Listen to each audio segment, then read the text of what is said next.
If you've been around the last few weeks, we know you've been over in Luke chapter 4. It's this great picture of Jesus at the very beginning of his ministry. Little quick back set.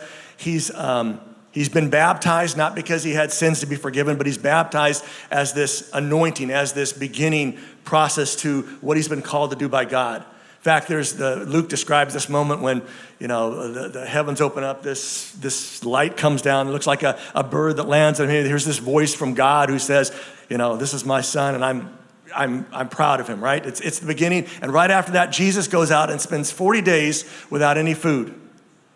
And he battles the devil. There's these temptations that come along to fix this situation because he has the power to do it. Why doesn't he do it?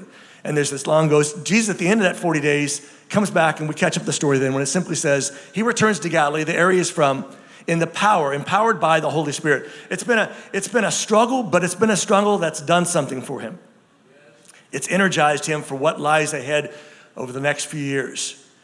And so as he gets back this area, there's these stories that begin to spread around all through the area.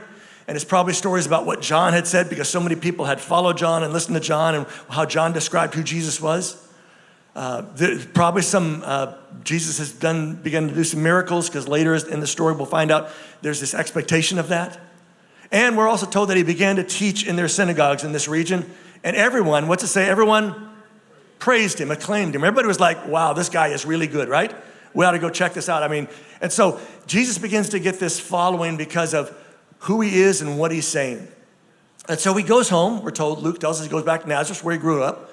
And on the Sabbath day, he goes to the synagogue, as he always did, and he stood up to read. Now, this wouldn't be like he just decides to stand up someday. He was probably, again, his reputation was growing. Hometown hear about it. They're proud. Here's our hometown, boy who's grown up to be this man, and now sounds like he's becoming a rabbi, going to get some followers. And so, he's here. This is an honor. Come, Jesus, read part of the scripture for us. And so we're told that the scroll of Isaiah, the prophet, was given to him. And in their setting, they typically, back then apparently in the synagogues, would read a portion of what's called the Torah of the law, and they would read a portion from one of the prophets. So Jesus gets the scroll, and we're told he opens it, he unrolls it, and he finds the place where this is written. And here's the thing we've been looking at the last couple of weeks. This statement that Jesus uses to describe what his mission is. And he says, here it is. The Lord has put his spirit in me because he anointed me to proclaim the good news, the gospel to the poor. He has sent me to proclaim release for the captives and to tell the blind that they can see again.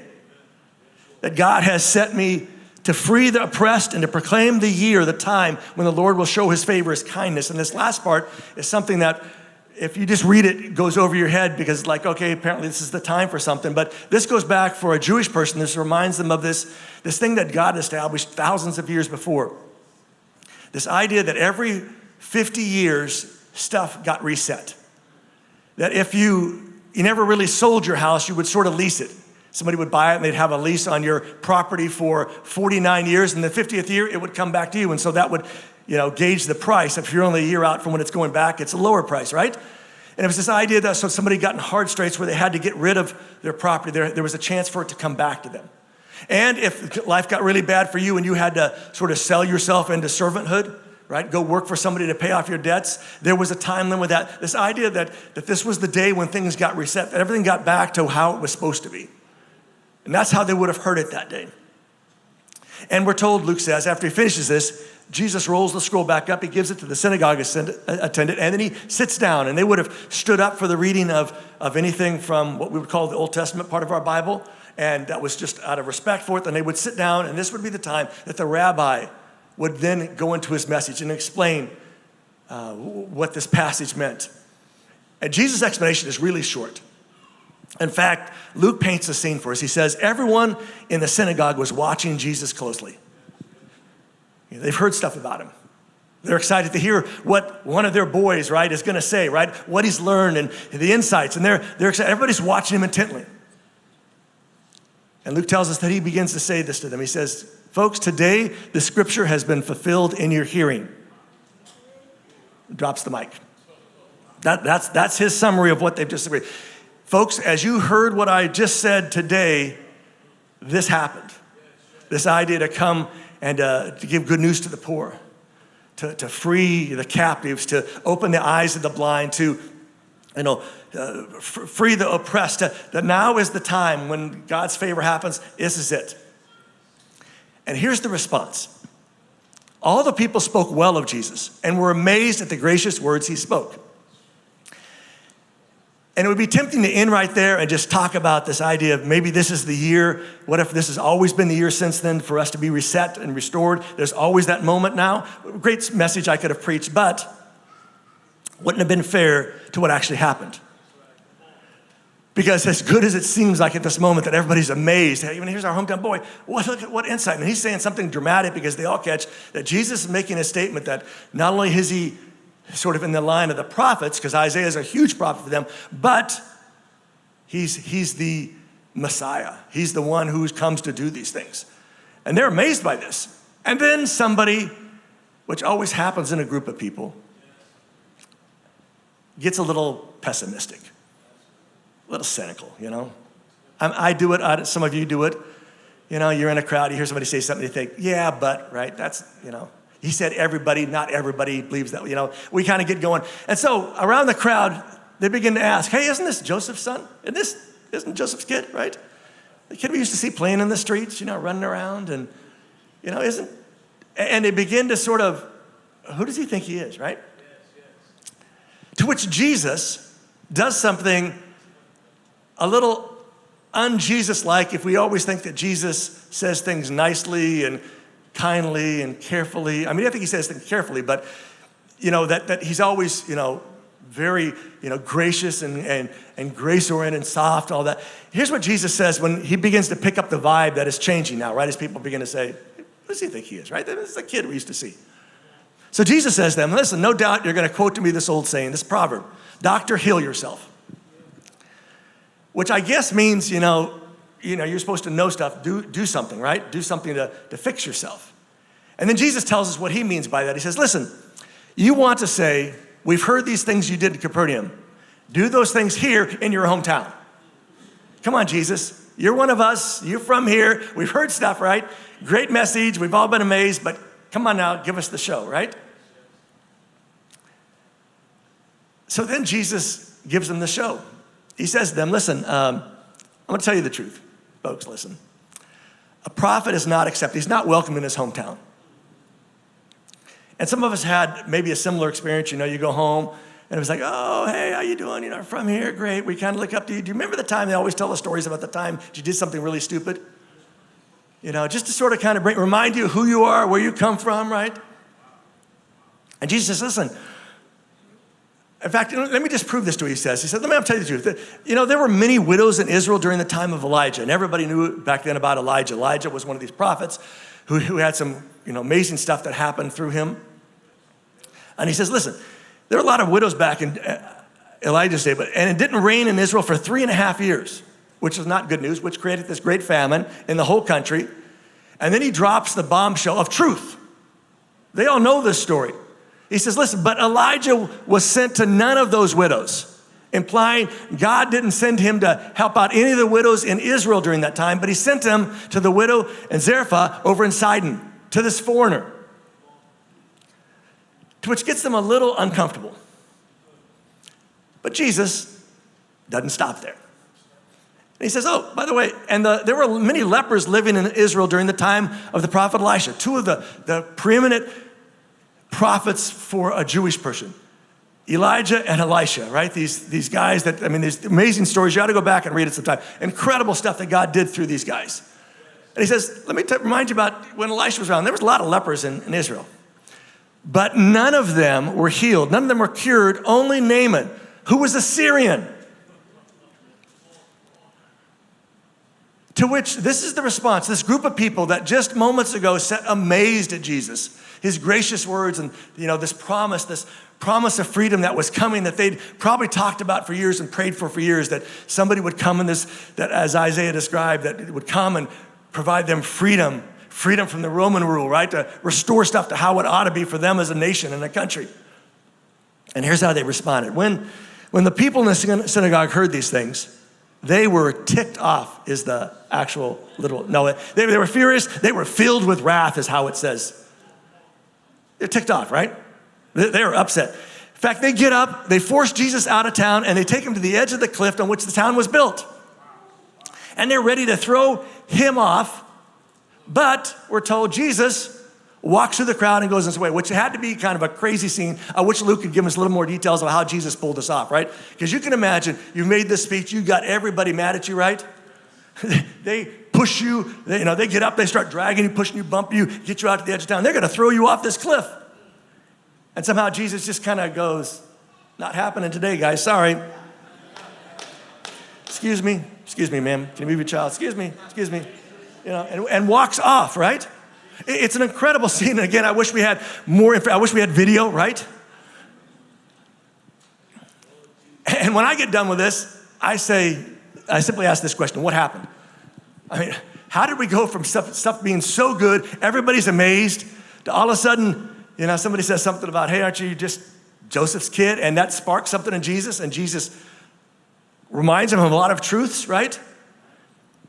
As I looked at it this week, I wondered, what if this was a pushback on how they saw themselves?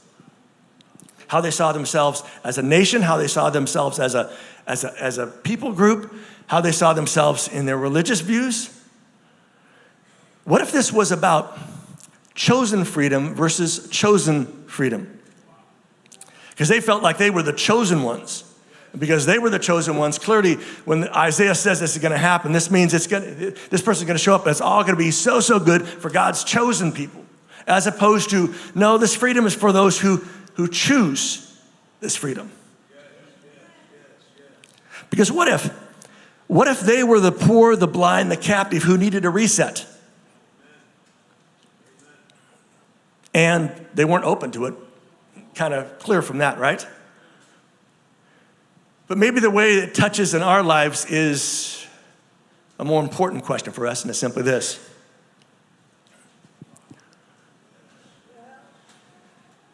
So let me just ask you a few questions. I mean, we're all friends here. At least we were. Ever felt alone and undervalued? Right? Poor, we could use that term, right? Ever captured by a habit, a thought, or an addiction? Ever blinded by love, lust, pride, ego, fear, or tradition? I kind of covered a whole gamut there, right? Try to cover everybody. Ever do something stupid because you were in love, right? Or in lust, because sometimes that happens, right? Or do something because you're, I'm not going to let anybody say that or do that. I've said this, and I'm always going to stand behind it, no matter how knuckleheaded it was. Statement, right? Ever been treated unfairly? Ever need a reset, a restart, or a refresh? For some of us, that's like a daily need, right? Let's be honest. But isn't it true that sometimes if the wrong person said that to us or said it to it in the wrong context, we wouldn't like that? See, what if it's not just freedom from, but freedom to? What if this whole statement for Jesus is not, I've come to free them from these things, but I'm giving them freedom into a freedom? Because if you know the stories of Jesus, you know that all those things didn't specifically happen like we would imagine them to happen, right? In fact, the poor, the very first one, if you look at it, he says, I've come to proclaim good news to the poor. Doesn't say he's going to do anything about their poor condition, not going to take them out of poverty. Just going to bring them some good news, which is they haven't been forgotten. They're not unvalued, that God sees them and knows them, right?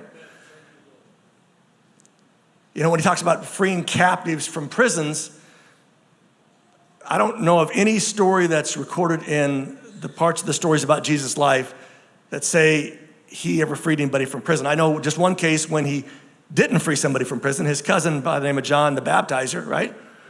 And John had a little hard time with that because he was thinking back, he'd maybe heard this and like, hey, that's what the text says, right? And Jesus like, not quite what the text says. When Jesus talks about blind, there's no doubt that he healed people's eyesight. But if you read enough about Jesus and his life and his message, you also know that the people he was really trying to open up their eyes was the people who weren't blind because they couldn't literally see, but blind because they couldn't see on a different level, right? They couldn't or wouldn't see what was going on in here and in here.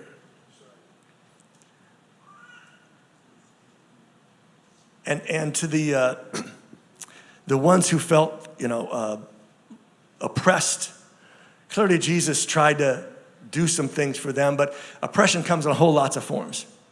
Sometimes oppression comes from other people, and sometimes it comes from just one people.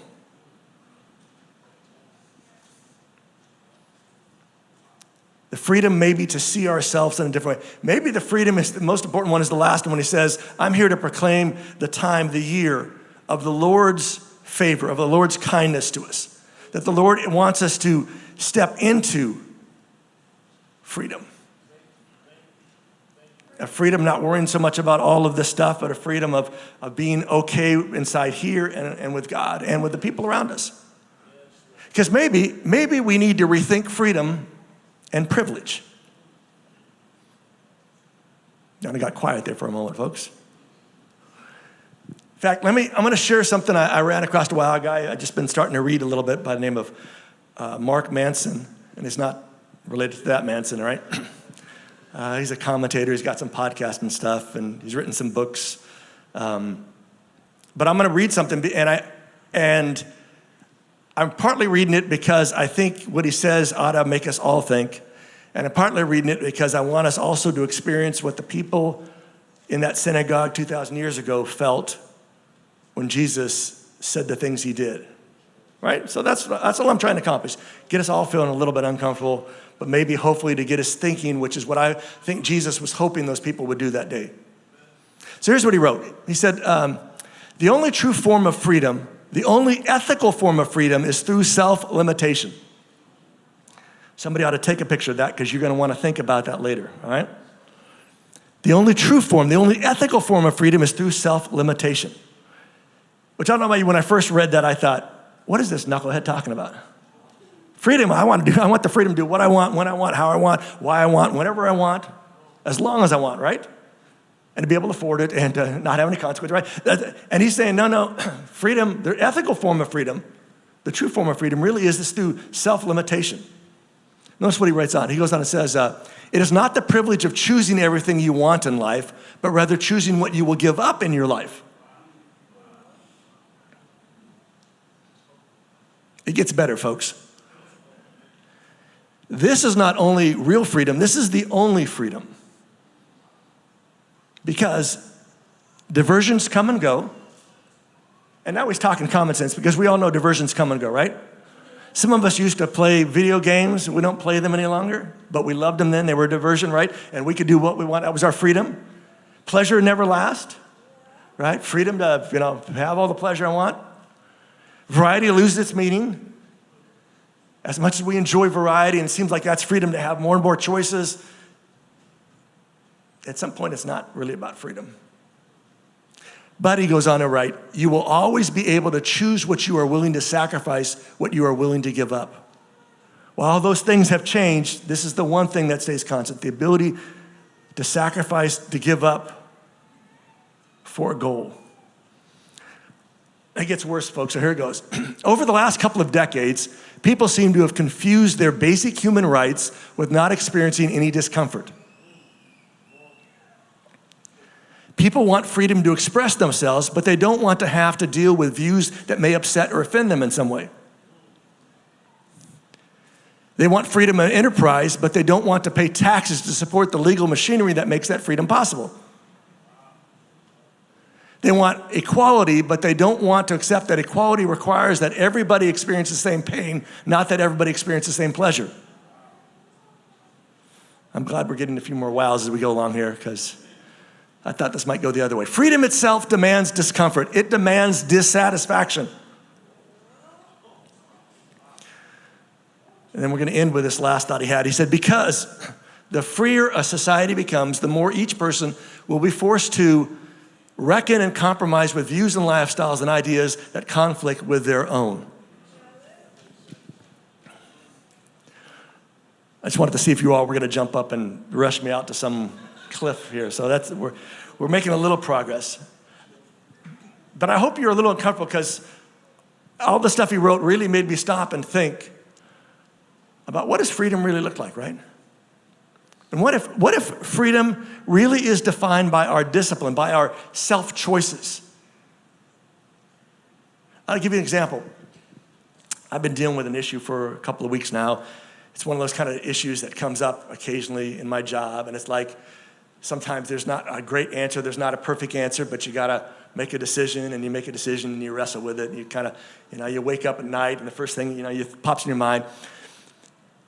Now, freedom would say, I'm free to do that. I'm free to think about all that stuff. But I can let you know that the last couple weeks, that hasn't been freedom for me. Freedom really is in this idea of disciplining myself to say, I'm not going to think about it anymore. I can't do anything about it right at this moment. Decisions is done. We're going to wait and see how the fallout is, all that kind of stuff. But that self-discipline to not think about it, to let it go, to give it to God, to use religious terms, really does give me freedom then not to have to keep dealing with that. Because what if freedom doesn't look like we think it does?